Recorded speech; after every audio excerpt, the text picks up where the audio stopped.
Good morning mga ka-sisters. Dito na naman ako sa may Katihan. Yan, mangangatihan kami kasama si Mister. Dahil napakalakas yung dagat talaga at hangin.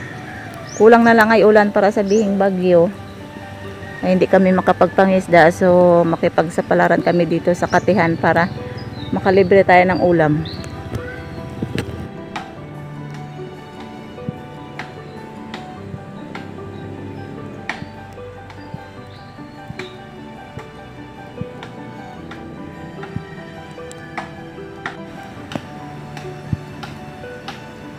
Ay mga ka-sisters, bago kami pupunta ni Mister ng Katihan ay mag-aakyat muna daw siya ng buko. Dahil bawat umaga mga ka-sisters umiinom siya ng sabaw ng buko dahil sa kanyang nararamdamang sakit ng gilid. Hindi pa namin napa-ultrasound yung kanyang masamang pakiramdam. Full of siguro siya. Sabi ay acid, I1. So, bawat umiinom siya ng bawat umiinom ng buko ay parang maganda yung pakiramdam niya. So, akyat mo na ang unggoy. Dandahan, aga-aga pa. Malakas pa manghangin, oy. Alok mabuti. Hindi mabasag? Ang aming niyog dito sa malapit sa playa. Itong isa ay niyog ni Emer. Yan, yung isa na yun ay tinanim namin nung bagong asawa pa lang kami ni Mister. Kaya ayan na, may bunga na siya.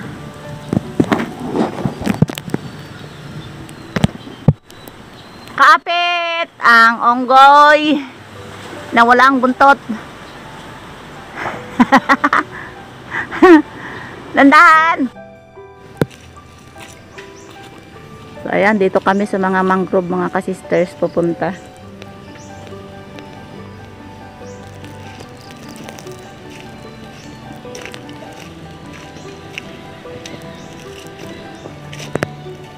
Ayan mga ka-sisters, ang daming maliliit na shell oh. Yan, pero ito shell din ito. Yan, ito yung kukunin natin. Yung iba ang maliliit pa oh. Yan, kadami. Kanyang kanyang anak oh. Nakadikit sa bato. Okay. Ayan oh, may tamisan. Yan, tamisan ang tawag nito sa iba. Didikit yun sa bato.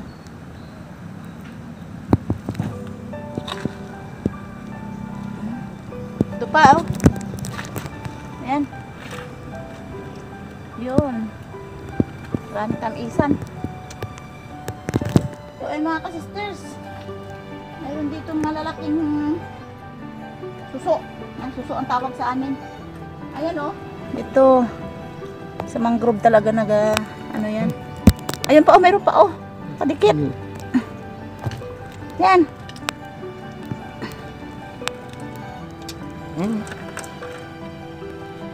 Ayun. May 3 piraso.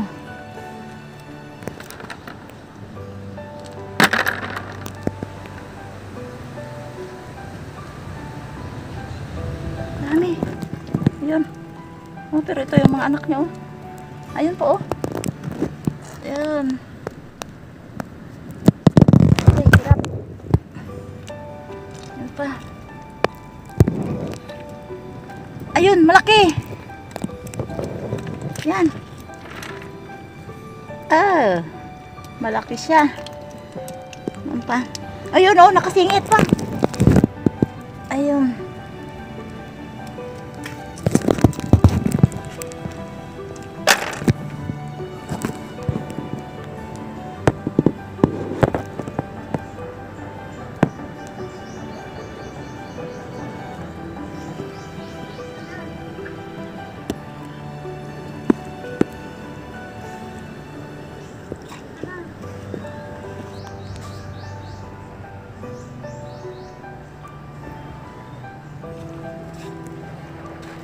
Ito oh.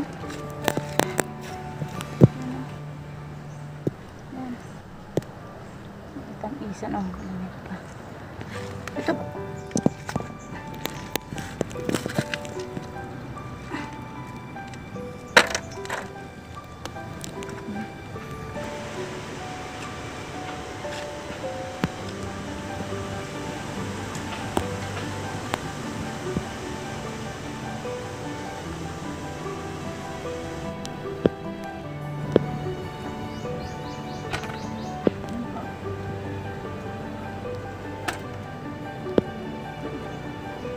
iba ay umang.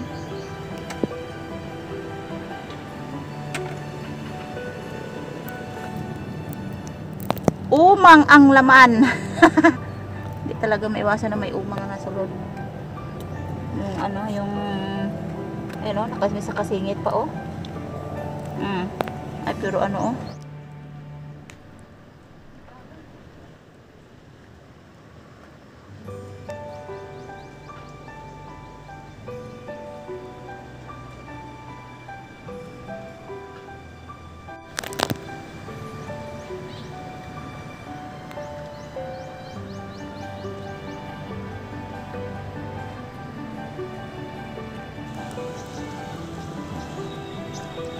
Ano yun? Oh.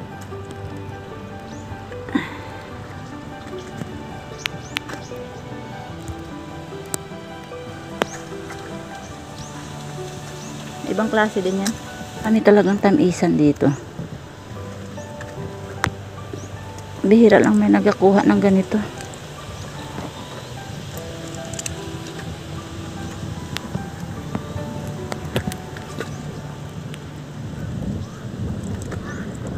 Yan.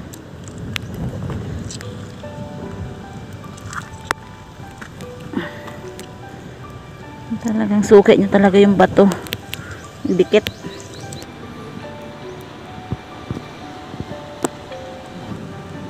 Medyo doon sa laot. Baka may nakita tayo ng ibang shell uli. Yan. Ayan, ang daming klase ng shell oh. Ang iba ay puro umang. Dami sila oh, yan oh, mga ka-sisters.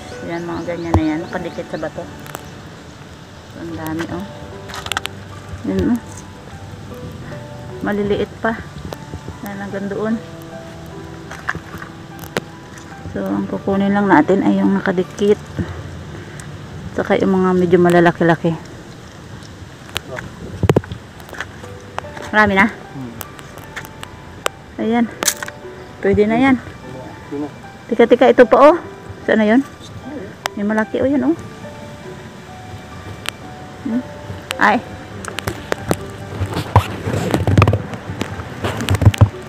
Yan, ang daming binhi ng shell oh, mga ka-sister. Yan pa oh. Kumpul-kumpul sila eh. Yan, may mga laman yan oh. Gumagalaw-galaw pa. Yan. Pag may tao na nahimik na eh. Ang dami. May mga laman nyo, kaliliit oh. Ayan. Pag lumaki yan, saka naman kinukuha.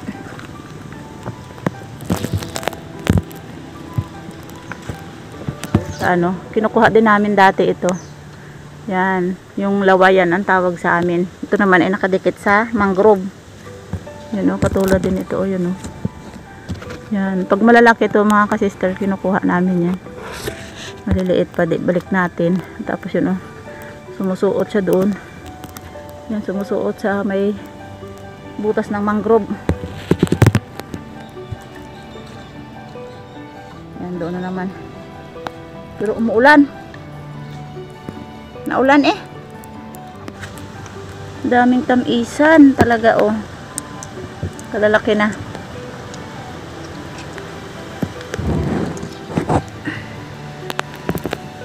Punta tayo doon sa pwesto ni Mister. Nakakuha pa siya ng marami. Hindi tayo makapabilis kasi dumidikit yung putik sa ano, sa chinilas. Dami talagang shell. Daming suso. Aray. Grabe. Agay. Tinik.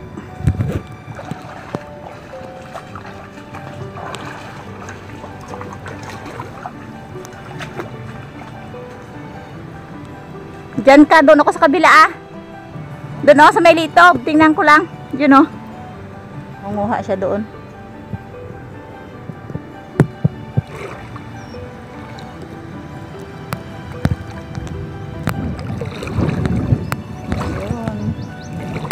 Sobrang maano oh. Mahangin, di natin masyadong ma-identify yung sa ilalim. Wala talaga to. Patalasan na lang talaga ng paningin kung makakuha tayo ng litog.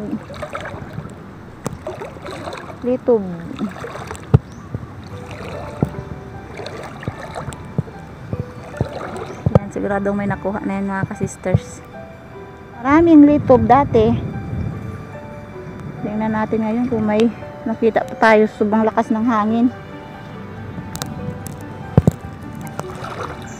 Malakas masyadong hangin. Kaya ang dagat ay nag-wave. Litog, naghahanap ako. Marami na nakuha.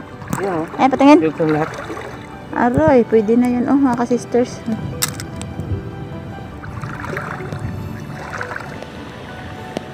Yan, lipat ka na naman doon sa taas. Parang ano lang to sa amin mga ka-sister. Parang gala-gala lang pero naghahanap na kami ng ulam.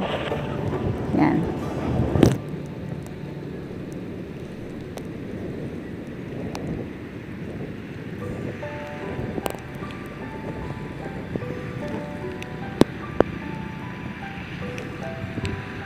Yan, si Mister. Diskarte siya ng ulam.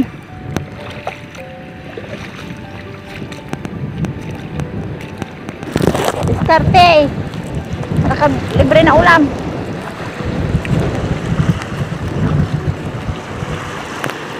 Wow, ang daming gulaman. Ang daming seaweeds. Ang lakas talaga ng dagat. Wow, ang lakas.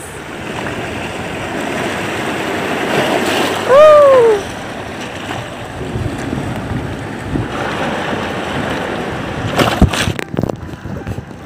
Ayan, nakakita tayo ng bulalo. Yun. Ayos to. Nadaanan na ni Mr. to pero hindi niya nakita. Well, mga ka-sisters, dahil konti lang nakuha natin, uwi na tayo. At papunta na sa tanghali. At gutom na rin ang tiyan. Nagyaya na si Mr. pauwi. So go na kami.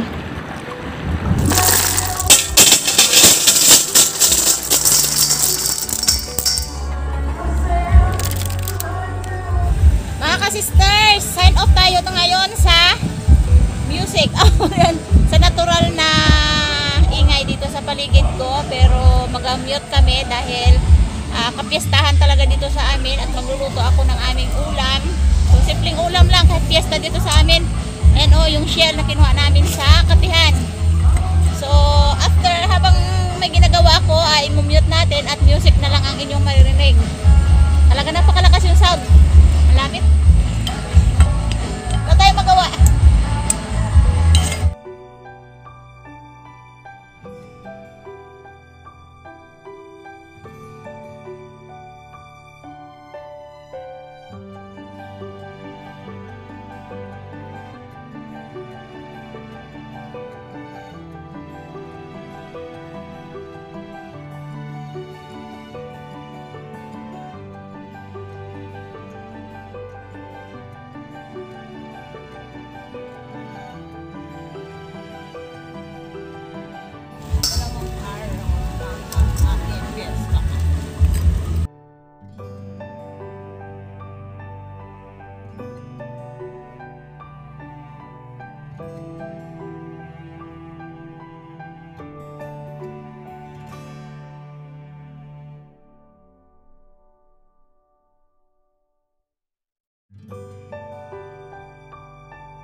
magluto ng shell na supsupin.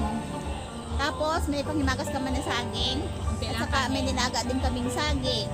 Tapos yung kanin namin, kaunti lang si Hana at si Aya ang kakain ng kanin. Ako ay puro shell. Okay, pray. Thank you, Lord. Amen. Tapos Lord.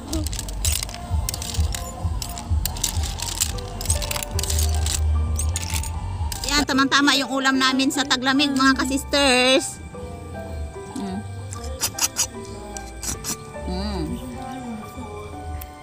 Mm.